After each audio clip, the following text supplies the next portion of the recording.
Hi friends, Telangana revenue department నుంచి భారీ ఉద్యోగాలు భర్తీ చేస్తున్నారు. ఇందులో మిగిలి ఉన్నటువంటి సర్వేర్ ఉద్యోగాలు భర్తీ చేయడానికి ప్రభుత్వం కరసత్తు చేస్తుంది.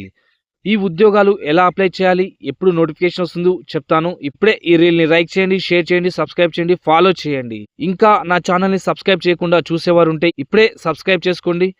అందరికంటే ముందుగా ఇలాంటి లేటెస్ట్ జాబ్ అప్డేట్స్ ముందు ఇస్తుంటాం. తెలంగాణలో మిగిలి ఉన్నటువంటి 1000 రెవెన్యూ సర్వేర్ ఉద్యోగాలు భర్తీ చేయడానికి ప్రభుత్వం కరసత్తు చేస్తుంది. ఈ విషయాన్ని రాష్ట్ర మంత్రి పొంగులేటి శ్రీనివాసరెడ్డి గారు అసెంబ్లీలో ప్రకటించారు. పెద్ద మండలానికి 2 చొప్పున సర్వేలను నియమించనున్నారు. ఈ భర్తీ నోటిఫికేషన్ రిలీజ్ చేసిన 3 నెలల్లోనే పూర్తి చేయనున్నారు. ఈ ఉద్యోగాలకి అప్లై చేసుకునే అభ్యర్థులు 18 సంవత్సరాల నుంచి 44 సంవత్సరాల మధ్య వయసుంటే సరిపోతుంది. వీరు 10వ తరగతి ఉత్తీర్ణత ఉండి నేషనల్ కౌన్సిల్ ఆఫ్ వొకేషనల్ నుంచి సర్టిఫికేట్ ఉంటే సరిపోతుంది. ఈ ఉద్యోగాలు నోటిఫికేషన్ విడుదల చేసినప్పటి నుంచి 3 నెలల్లో పూర్తి చేయడానికి ప్రభుత్వం కరసత్తు చేస్తుంది. ఇలాంటి లేటెస్ట్ జాబ్స్ అప్డేట్స్ కోసం మా బయోలో ఉన్న టెలిగ్రామ్ గ్రూప్ పై టచ్ చేసి టెలిగ్రామ్ గ్రూప్లో జాయిన్ అవ్వండి.